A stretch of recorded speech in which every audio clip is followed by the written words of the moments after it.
día a todas e a todos. Empezamos esta rolda de prensa dos deputados da Deputación Provincial con motivo de unha iniciativa que imos levar ao seguinte pleno desta administración. E, bueno, vai empezar a falar o meu compañeiro Nacho, vicevoceiro, e despois xa continuo eu. Adiante, Nacho. Gracias. Bueno, bo día a todos e a todas. Gracias por a vosa asistencia.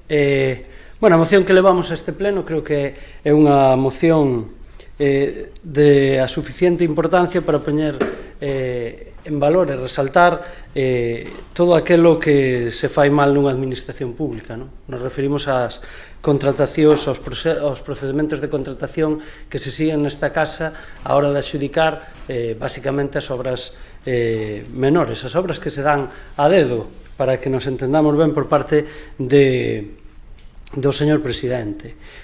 Nos titulamos esta moción moción sobre a adecuación á legalidade dos procedementos de contratación da Deputación de Ourense, que non debería ser nin siquiera motivo de unha moción, nin siquiera debía ser motivo de ter un titular, non?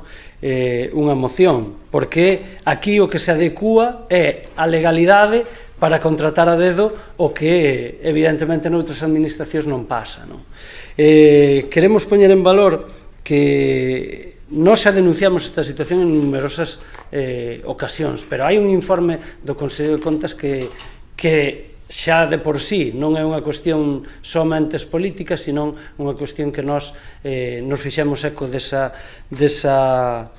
informe e que poñía tamén negro sobre blanco o que nós estamos a denunciar dende fai tempo, é que lexos de facer caso, xa non digo ao Grupo Socialista, que evidentemente o que fai é denunciar esta situación, sí que a ese organismo en cuestión, que é o que ten que controlar este tipo de cuestións para que non se produzan, pois lexos de todo eso, o xeto dos contratos menores sigue sendo, cando menos, un escándalo, porque nesta casa se factura máis do 70% deses contratos de forma, como decimos, a dedo por parte do presidente, cando o que se está facendo non é outra cousa que unha cuestión irregular. Se están fraccionando, hai un fraccionamento de contratos para unha mesma obra en moitas ocasións que é un fraude de lei. E iso é unha evidencia que se pode constatar, pero isto para que todos os ciudadanos o entendan, en calquera outra administración, nunha administración como o Estado, que as contratacións son transparentes e se fan con total ca legalidade, como non debe ser de outro xeito, por diante. Imagínense vostedes que para facer un viaducto do AVE, pois que costa, pois poñamos millóns de euros, pois se colle, se fracciona ese obxecto desa obra, se fracciona en 10.000 contratos. Para que? Para que o ministro de turno os dé a dedo. Isto é o que pasa nesta casa. Nesta casa se fraccionan contratos sistemáticamente, e o que é máis grave, ademais de fraccionarse, non deixa nin siquiera aos concellos contratar. E con isto remato. Un exemplo claro. O presidente sempre nos contesta que todo se adecúa á legalidade, que os informes técnicos o avalan.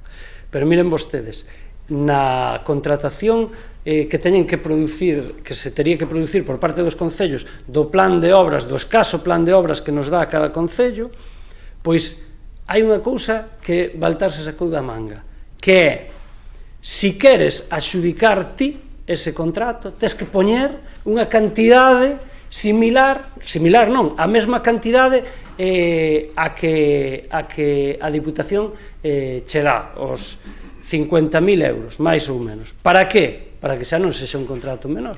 O sea, quere dicir que a lei para os concellos non existe, e ten que ser de outra maneira para que non sexan eses contratos que ao mellor si son urxentes ou son necesarios, porque nun concello, pois evidentemente as necesidades son moitas e diversas, e donde hai cartos, que é na Diputación, onde se manexa un presuposto de millóns de euros, eso non se produce, para así dalas el a dedo. Entón, que fai? Limita os concellos para que esas obras do plan provincial, pois a inmensa maioría sean contratadas por ese señor presidente a dedo, e ademais cun agravante que despois explicará Rafa máis polo miúdo, as mesmas empresas na súa gran maioría. 3, 4 empresas son as que maioritariamente, xa neste fraude de lei, aínda encima, levan as mesmas obras. E esos son datos, como decimos moitas veces, donde hai contas non hai contos. E, por lo tanto, bueno, Rafa ahora explicará máis polo miúdo eses datos, porque son unha realidade palmaria. Nada máis, moitas gracias. Bueno, vou completar un pouco o que acaba de dicir o meu compañeiro, porque a verdade é que a realidade é bastante escandalosa, non? Porque, como digo, dito popular, non? Hai, aparte de ser honrado, hai que parecelo, de aquí parecer non parece moi honrado nada do que se está a facer.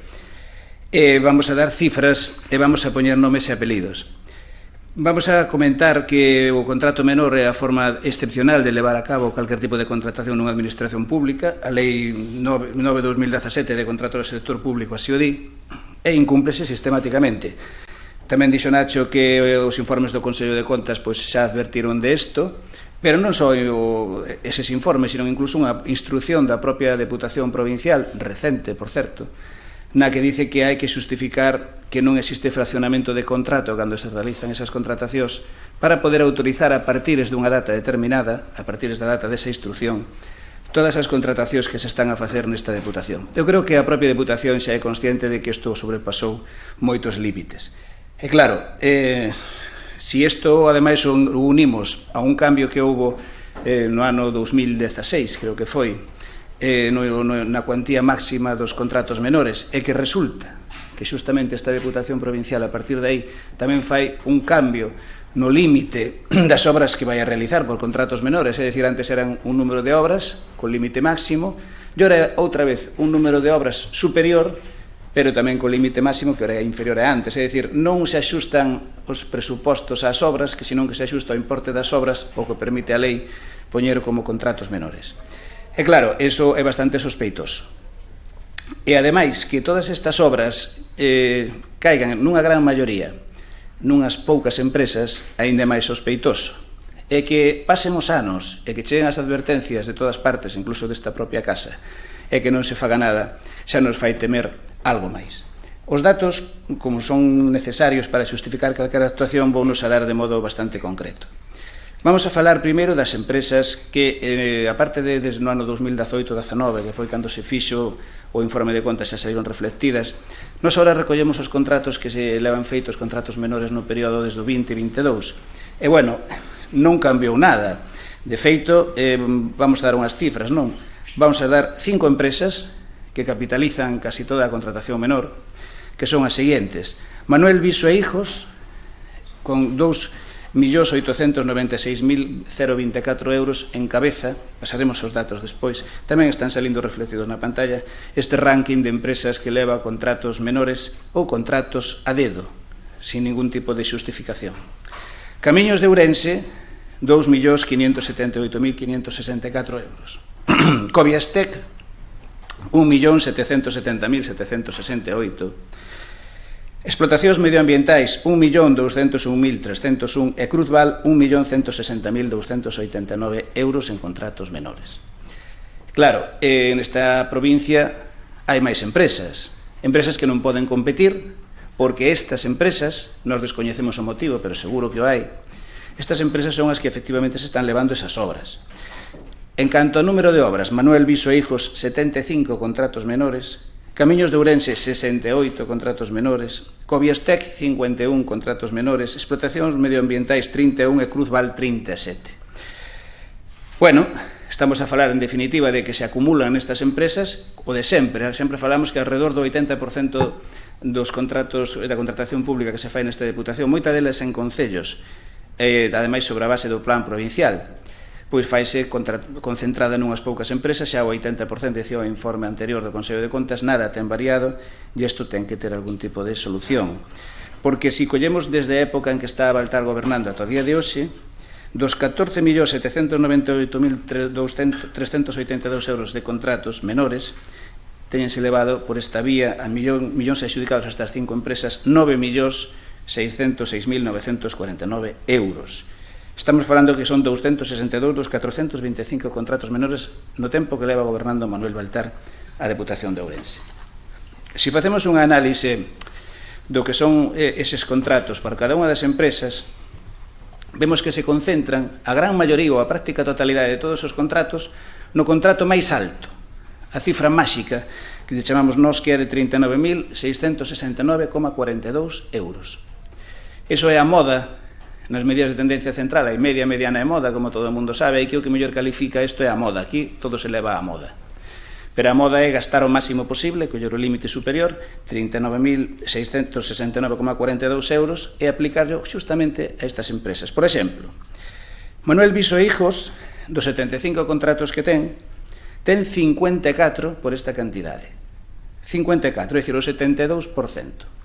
E todos os demais é a frecuencia de un contrato de 21.487,59, un contrato de 28.494,39 e así sucesivamente. Non os vou detallar todos porque ten en total, claro, estamos falando de 1, 2, 3, 4, 5, 6, 7, 8, 9, 10, 11, 12, 13, 14, 15, 6, 21 categorías. Pero desas 21 categorías hai unha que acumula ela sola 54. Se o vimos nun gráfico, é este. Este é o gráfico onde vemos os 54 contratos desta empresa frente a todos os demais. E eses 54 casualmente coinciden na cifra máis alta. Bueno, isto podía ser unha excepción, un caso puntual que ocurre con esta empresa, pero se vamos a camiño de Ourense, que ten, neste caso, 68 contratos, deses 68 contratos, na categoría máxima, exactamente na de 39.669,42, o número máxico, non o 7, que é o que utilizan na Diputación, aquí son 48. Estamos falando do 70,6% dos contratos caen todos nesa mesma categoría. A verdade é que habría que preguntarse calquera, as obras son todas iguais? As obras teñen todas o mesmo importe ou é ao revés? Ponse un importe e despois faise obra en función dese importe. Dá a impresión, eu non son Sherlock Holmes, pero dá a impresión de que é así. Podemos seguir a seguinte, Cruzval. En Cruzval ten 37 contratos, e deses 37 contratos aquí caen 15 nesa categoría, pero no resto das categorías cae un contrato en cada un delas, salvo dúas en que caen 2 e unha en que caen 3, pero 15 contratos, é dicir, o 40,5% tamén cae aí. No gráfico a distribución, bueno, ten un poquinho máis de protagonismo as outras categorías, pero claramente a categoría máxima dos 39.669,42 é a máis relevante. E continuamos ca seguinte empresa, que é a de Coviastec. Coviastec ten 51 contratos. Deses 51 contratos caen nada máis e nada menos que... perdón, vamos a ver. Fíxense que no gráfico cae máis do 60% de todos nesa mesma categoría unha vez máis. Unha vez máis. En explotacións medioambientais, xa comentábamos tamén, caen 23 contratos, é dicir, o 74,2% dos contratos deses 31 contratos que teñen caen aí, por iso este gráfico é así de claro, é dicir, caen todos aquí. Por lo tanto, está claro que hai 5 empresas que levan, sin ninguna dúbida, os contratos máximos e acumulan prácticamente a totalidade ou a gran maioría nese epígrafe, e que veña ahora calquera a decir que isto é normal e que as obras son así. Parece que é unha tarifa plana, non? Unha tarifa plana que para as empresas, digamos, favorecidas, que non é discutible que son favorecidas, pois ocurre isto. Bueno, nos levamos unha moción na que decimos que ten que acabar esta práctica, que ten que adecuarse á legalidade a Deputación de Ourense e ademais que ten que tirar por o que ten que tirar unha administración pública, que é por beneficio da administración pública e da ciudadanía, no sentido que os procedimentos abertos, como todo o mundo sabemos, son aqueles que proporcionan non só oportunidades ás empresas, sino tamén maior rédito ás administracións públicas, porque na competitividade consíguese rebaixa nos prezos, e nesa rebaixa nos prezos salimos beneficiados todos. Non por dito, menos importante, a novedade con respecto a outros casos previos é que non hai novedade, é dicir, que vai a peor, e nós o que estamos facendo con isto é denunciar públicamente esta situación para decir que nunha administración pública que recibe os fondos de modo obxectivo, con criterios equitativos, aquí se reparten, como sempre, a dedo, sinalamos as empresas que o fan, e ademais sinalamos o perxuicio que está a supoñer para esta ciudadanía e para o tecido empresarial de Ourense. Calquera cousa que se leva a práctica nunha deputación, nunha administración provincial, ten que estar xustificada. Non ten que haber sospeitas de fraccionamento. non ten que haber sospeitas de algún tipo de acordo entre empresas e administración pública, e o que ten que haber é absoluta transparencia e claridade e xustificación motivada real de que non existe, por un lado, fraccionamento e de que as obras realmente son necesarias. Esas obras, ademais, deben axustarse a, precisamente, as necesidades públicas e non axustarse aos importes máximos dos contratos menores, que é o que está a facer, ni máis ni menos, este presidente de Deputación Provincial continuadamente. Si isto non é escandaloso, si isto non é algo que merezca públicamente o rexeitamento de todos os partidos e grupos políticos e da ciudadanía xeral, entonces é que nesta provincia algo falla. Ten que actuarse, nós vamos inicialmente levar unha iniciativa e reservámonos as medidas que podamos tomar máis aló desta iniciativa para intentar rematar dunha vez con esta trama de contratos menores inxustificada e inxustificable.